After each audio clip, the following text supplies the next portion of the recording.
rally ng Iglesia ni Cristo, naglabas ng statement si Sara Duterte.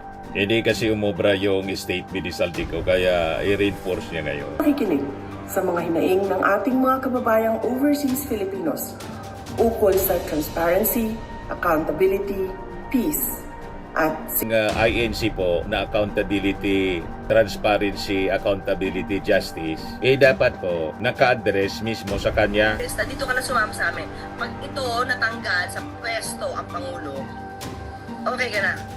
Sino Hindi ka na namin ipoprosecute. Malamang ganon, container ng isang bayan, na isang fellow Bicolano, personal kong kakilala, si Howard Calleja. Ito po, sa interview uli ng DCMM Teleradyo ni Alvin El Chico. Pakinggan natin mga kababayan. Nagbabagang mga balita at pagtalakay sa mga isyu ng lipunan. Bulsa! Opinyon, banat at paglalantad sa katotohanan. Bulsa! What you see is what you get. You decide.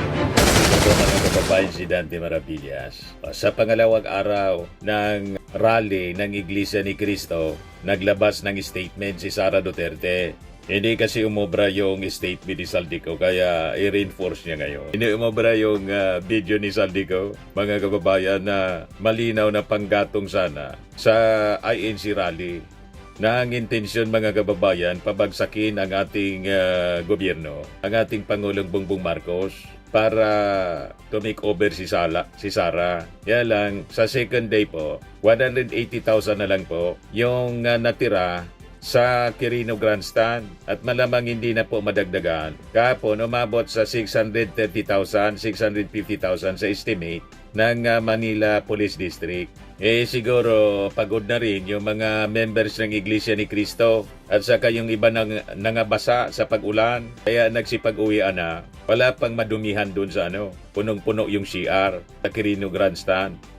Puno na daw ng dumi. So namamaho na. Ngayon, naglabas ng mensahe si Sara Duterte, the designated survivor. Pakinggan natin yung kanyang mensahe, mga kababayan, kung mga kababayan, nauunawaan ko ang galit at pagkadismaya ninyo. Nauunawaan ko ang galit ng taong bayan sapagkat sa nakalipas na ilang buwan, bago pa man sumabog ang issue sa flood control, madalas na akong nakikipag-usap at nakikinig sa mga hinaing ng ating mga kababayang overseas Filipinos ukol sa transparency, accountability, peace, at security. Nauunawaan ko ang galit ng taong bayan dahil nasaksihan ko mismo kung paano minanipula ng House of Representatives ang budget ng Department of Education.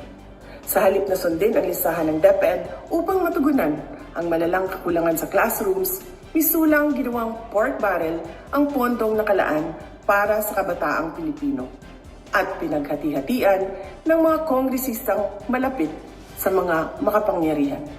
Pinili kong huwag sumali sa panggagago sa taong bayan. Sa aking pagbitiw bilang kalihim ng DepEd, ininda ko ang kaliwat kanan na atake kasama na ang impeachment para lamang mapagtakpan nila ang katiwalian sa 2025 budget. The President now faces a profound crisis of confidence, especially in the way these corruption investigations are being handled, which appear to lack both direction and resolve. We also seek clear answers on how a budget that deprived Filipinos of billions and billions of pesos was approved under his watch. Kaisa ako ng milyong-milyong Pilipino na dismaya at nandidiri sa pamahalaang lulong sa insekuridad at walang kabusugang kasakiman. Ang karapatan nating magsalita at magpahayag ang sandigan ng demokrasya. Dapat itong pakinggan ng pamahalaan, hindi para isang tabi at baliwalain lamang. We Filipinos deserve better. Shukran.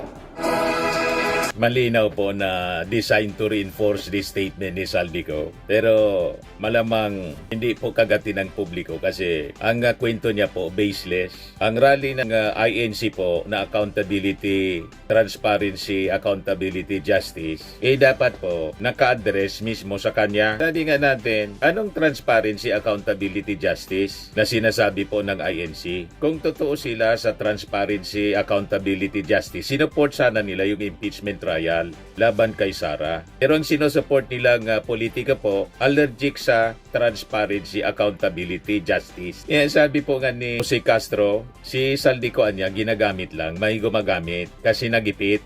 Ito, pakinggan natin yung interview ng DCMM, mga kababayan kay Jose Castro. And ano po, nakita naman po natin ang pahayag at reaksyon po ng Malacanang dito sa mga sinabi ni dating Congressman Zaldico. First, siguro Yusek, I'd like to know, ano po ang susunod na gagawin ng palasyo dito? Meron po bang plano ang Pangulo dahil po pinangalanan siya ng dating kongresista dito po sa issue ng korupsyon sa flood control projects? Well, ang gagawin, di sampahan dapat na sampahan ang kaso. Pero para i-single out siya dahil nagsalita siya laban sa Pangulo, hindi naman ganun ang Pangulo eh.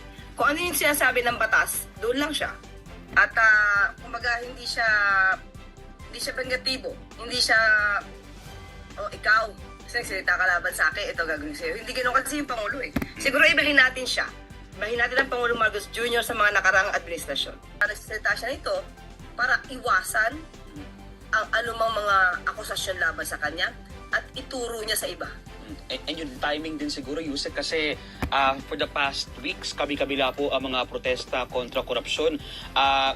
Sa tingin po ba ninyo ay, kumbaga, ginamit din na strategy ito ng dating kongresista para mag-spark palalo ng public outrage yung kanya mga posible pong sasabihin sa kanya mga pahayag?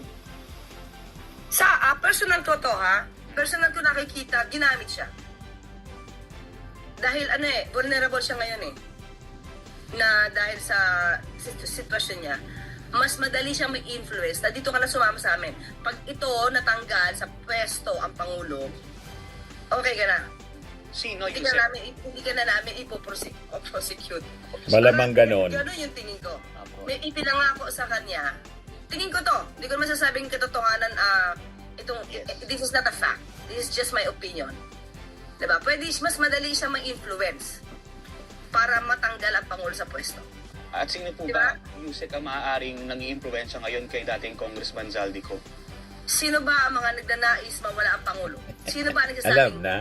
mag-resign ang Pangulo? Diba?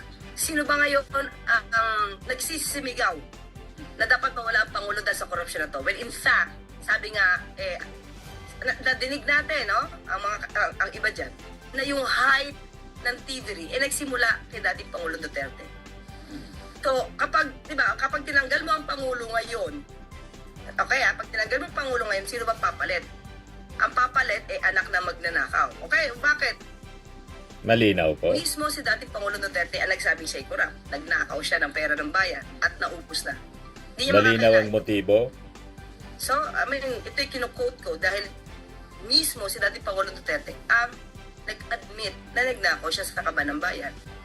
Ganon din mga kababayan ang duda ni Attorney Howard Calleja, convenor ng isang bayan, na isang fellow Bicolano. Personal kong kakilala si Howard Calleja. Ito po, sa interview uli ng DCMM Teleradyo ni Alvin El Chico. Pakinggan natin mga kababayan. Pagkakaiba yung mga sinasabi ni Saldico sa mga nakikita mo sa mga TikTok o sa mga online. Kasi yan kumbaga, as of now, all allegations, madali magturo, madali magbintang. Pero alam mo, di ba, para naman magkaroon yan, sabi ko nga, Chismis lang anya. Nag-interview na sa akin, para naman magkaroon ng Ulitin natin kasi naputol, may nagkumatok po, nanghingi ng tulong. Ulitin natin yung interview ni Alvin El Chico kay Howard Calleja, Attorney Howard Calleja.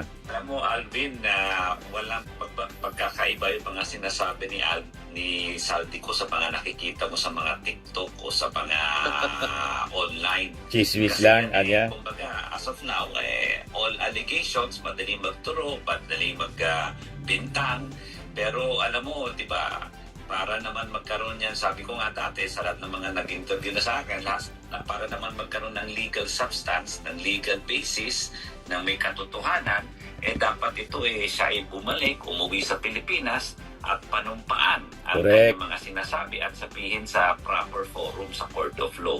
For now, lahat ito kumbaga marites ang nangyayari. Sana gawin natin Pinapaniwalaan po katotohanan nila, kung saan marites. ito. Pero anong basa nyo, Attorney Howard? Bakit napunta dito sa ganito? All the while, ang akala ng lahat, Marites lang, walang weight. Yung Zaldico na yan, magkakaalyado yan. Ang speaker, ang umuo dyan, nung yan ay naupo bilang head ng appropriations din, di ba?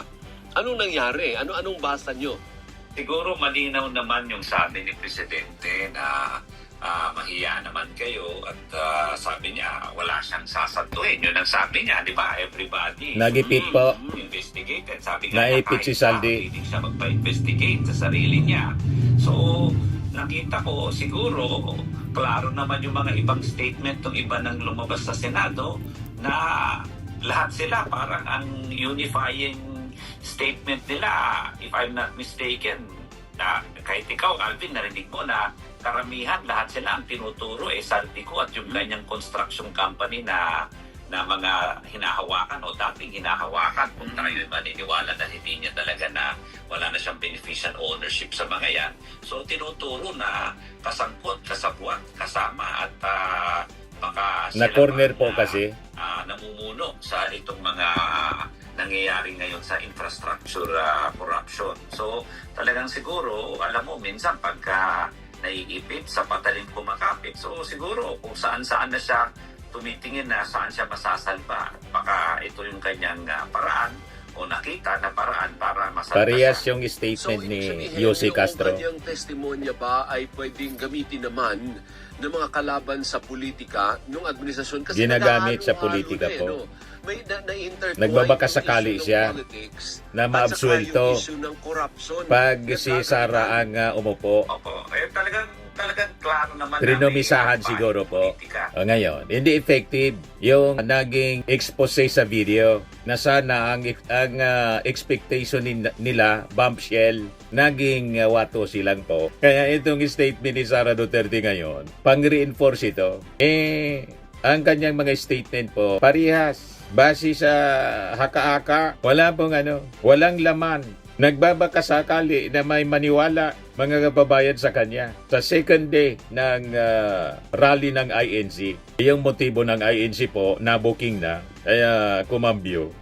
Nagsalita si Brother Edwin Sabala, spokesperson, wala man na niya kaming motibo na pabagsakin ang gobyerno. Tapos, yung mga Duterte supporters po, maisog, group, hindi pinayagan ng Iglesia ni Cristong makisali doon. Pinalayas po para hindi malata. Kaya yung takbo ng mga maisog, doon na lang sa EDSA Shrine, nagsisigaw sila. Pero may mga INC members pa rin doon na nagsisigaw na Marcos resign. O ngayon, sa second day, itratry pa rin nila, mga kababayan. Pero, andang-anda ang ating gobyerno. Walang support kasi sa mga civil society, sa armed forces, sa Roman Catholic Church, at siyempre, yung importanteng ally natin sa Amerika. Kailangan man isupport ng Amerika yung gusto nilang mangyari na si Sara ang iloklok na pro-China. Siyempre, hindi papayag yung Amerika. Di ba pa? Kaya malabo, sigurado, mga kababayan, pag November 19, si PBBM pa rin yung Pangulo. Ayan lang yung ating short video. Lagi nating tatandaan, sa buhay, you become what you believe. Bye-bye po. God bless. Ito naman po, Firmax Firming and Lifting Cream. Pinapahid po sa mga pulses in affected area. Mainam po sa paninigas ng mga kaso-kasuan. Ito naman po, Automax Radiant Serum. Sa mukha naman yung application. Anti-aging po siya. You will look 10 years younger than your age. Sa mga cancer patients naman po, baka lang gusto ninyo itong itry. Neng siya Red Mix Fruit Drink. Hindi mo po siya gamot, food supplement siya. Kaya lang, gawa siya mga kababayan sa goji berry. Yung goji berry may anti-cancer properties. O ngayon, yung mga inquiries ninyo, dumiritso na lang kayo sa aming messenger sa Facebook para masagot namin agad. Ayos pa? Ayos na ayos niya, Mr. Maravilla. Sa mga nagana po ng malinis and spacious fitness gym, pumunta lang po kayo sa aming Colossal Fitness Gym. May Grab ka rental din po kami. But anyway, ito po pala yung aming bagong product na binibenta online. I am worldwide amazing pure organic barley powdered drink mix from Australia. Negosyo to ng aking anak na architect entrepreneur Riz Maravillas. Ayan po. Kontakin na lang po ninyo siya, Riz Maravillas on Facebook. Ang mga health benefits niya: boost immunity, improves digestion, enhance energy levels, packed with antioxidants, prevent cancer. Ito naman po yung bago naming product na binibenta online. Eye Glow Serum, whitening po siya. Tingnan ninyo yung epekto sa aking anak na architect before and now. Yung mga inquiries po ninyo, dumiretso na lang kayo sa kanyang Facebook account, Riz Maravillas.